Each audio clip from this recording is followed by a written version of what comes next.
So let's talk about emotional eating and the inner child. So if you haven't heard about the inner child, I'll share more in a little bit. But if you're new here, welcome. My name is Michelle. I'm a certified holistic nutritionist specializing in emotional eating. And I wanted to talk about emotional eating and the inner child. And inner child work is something that we do inside of my program, but I want to explain why it's so important and how it relates to your emotional eating pattern. So emotional eating is a coping mechanism, and it is something that we do in order to deal with whatever stress, discomfort, triggers, uncomfortable emotions that come up in our day-to-day life. We go towards food. We can see that pattern playing out in our day-to-day life, but it didn't start there. What I see with clients when we do the deeper work, which inner child work is part of that, is that this pattern comes from childhood. It's because as a child, we didn't have the parents or caregivers to help us move through this discomfort, to model to us how to move through discomfort, to model how to be with emotions, to actually have a really calm nervous system to guide us through this, because developmentally, that's what we needed.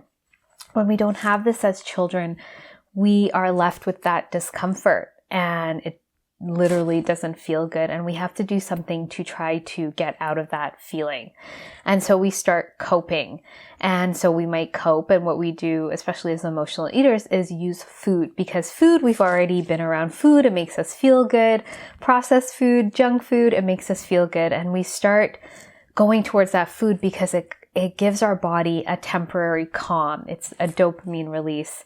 And so it gives us temporary relief. It doesn't resolve the pattern, but it helps us to, let's say, manage it for a moment.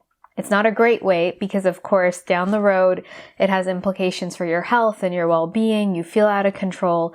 It doesn't feel good. But if we look back, this pattern started in childhood. So how does inner child work play into this? So when I talk about inner child work, this is something in psychology. And when I was starting on my journey and going to therapy, I became really interested in family systems and inner child work. And I understood that as children, we have these wounded parts. And I was really consciously aware of it. And I was journaling about a lot of things that happened to me that I could remember, trying to figure out patterns, and this is trauma or this is, dysfunction, and just really consciously being aware of it. So I was journaling a lot. While I was doing this work and being in therapy, it didn't help me shift my emotional eating at all. I didn't feel any better around my emotional eating because what I discovered as I had to figure out my emotional eating is that there are just specific events that tie into our emotional eating pattern. We will be doing inner child work and these sort of things for the rest of our lives as triggers come up. But with it being specific to emotional eating, we have just a very few things that are tied into it. And so this is why when I'm working with clients, I'm really specific about this being an emotional eating pattern. Yes, we can see ripple effects and how it impacts your relationships or your money or your career. And those are great. And they are helpful, but we're really looking at the emotional eating pattern because there are key areas that we need to understand. So the inner child work is really specific when we do it inside of the emotional eating evolution program. And inner child work is really getting in touch with that part of us that started to use food to soothe. It's getting in touch with that part of us and resolving the situations, the discomfort, the emotions that created this pattern. It's about moving through it and giving to ourselves what we needed. And as we get in touch with this inner child, specifically in the body, somatically, we are able to get in touch with our specific needs, what we needed, and we can create the space to move through that, integrate and process it, and consciously at the same time, when we decide to resolve our emotional eating, especially the women coming into my program, we have to change the way we think about food, our body, and our emotions. Because when we're usually in this emotional eating pattern, the way we think about food, our body, and our emotions is not functional. It's dysfunctional. We think about food as diets and restriction and needing to control it, count calories, macros, etc. We think about our body as we need to lose weight, we need to go to the gym, we need to punish it, we don't listen to our body's cues. And we kind of bypass our emotions. We don't know how to be with them. That's why we use food to cope. And so when you are embarking on resolving your emotional eating pattern, you have to be willing to shift your perspective so that you are now connecting back to yourself around food, your body, and your emotions.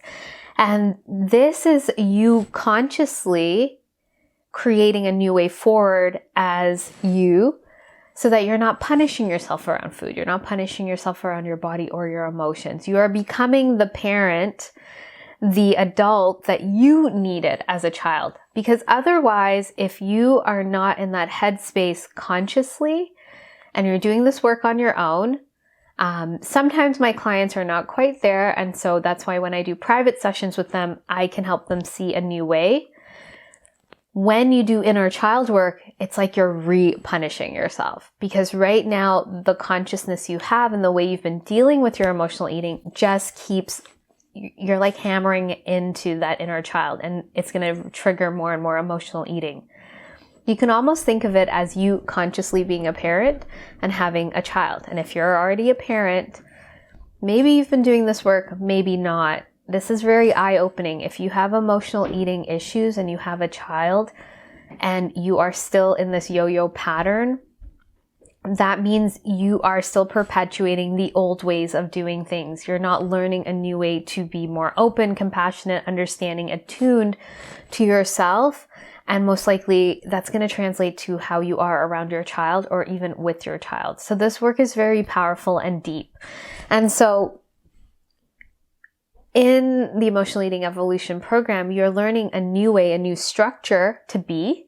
So shifting your perspective consciously as much as we can, and then doing the inner child work and deeper processes to shift some of those patterns and those resistances. Because it's not just inner child, there are parts work and protectors, there's other layers, but I'm going to just focus on the inner child to not complicate this.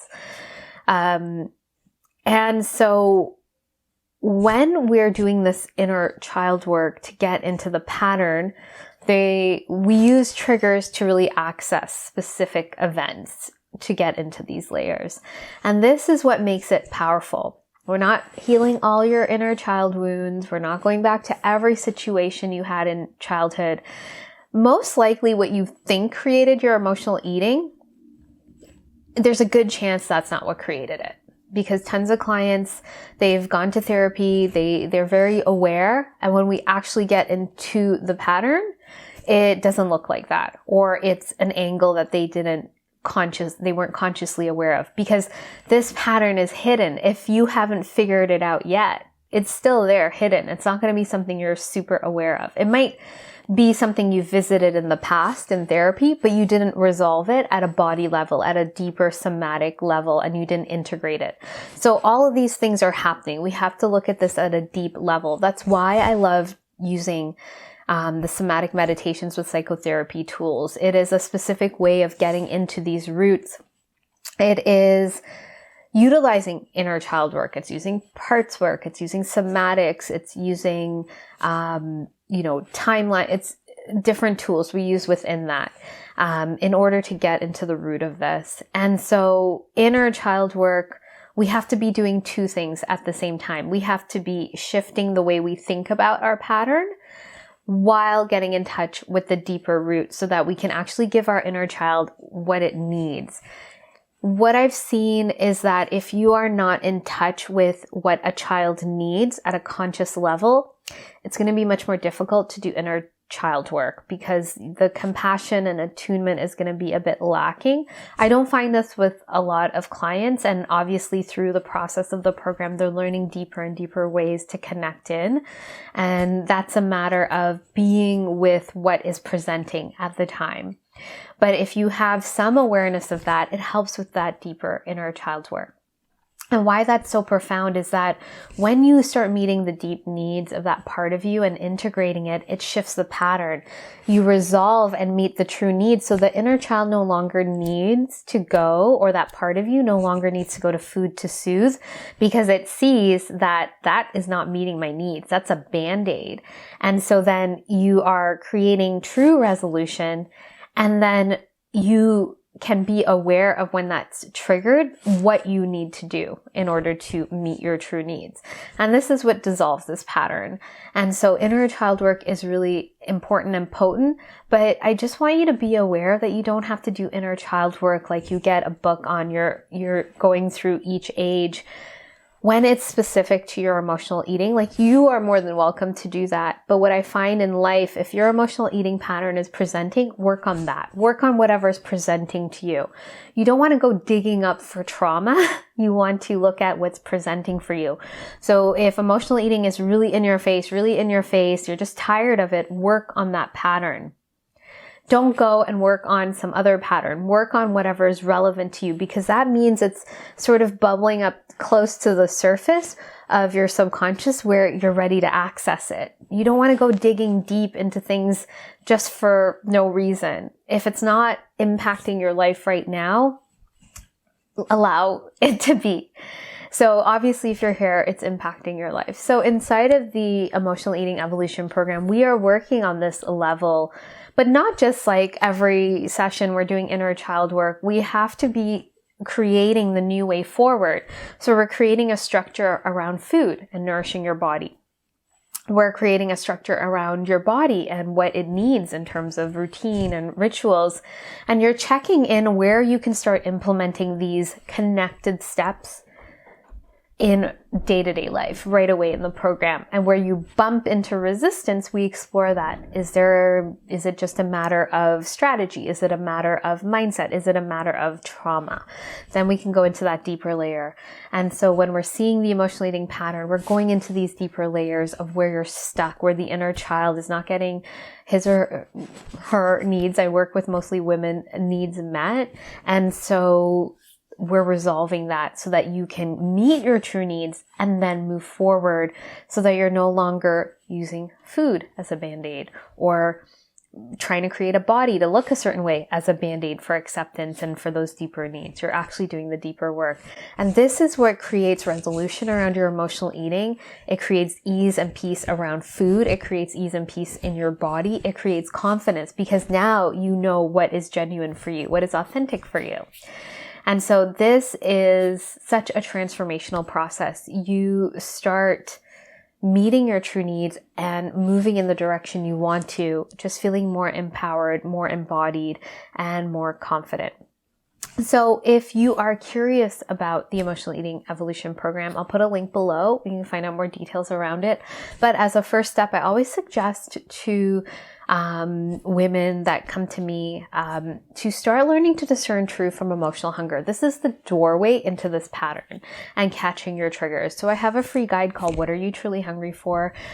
In this guide, you can start learning to discern true from emotional hunger in the body. There are specific steps to that, and learning to start recognizing when you're triggered. What are the situations? And that trigger, it doesn't dive deep into in this guide, but that's the doorway into the pattern. So if you'd like that free guide, you can download it at the link below. It is an amazing first step, and it's the first step I give to all my clients in my program.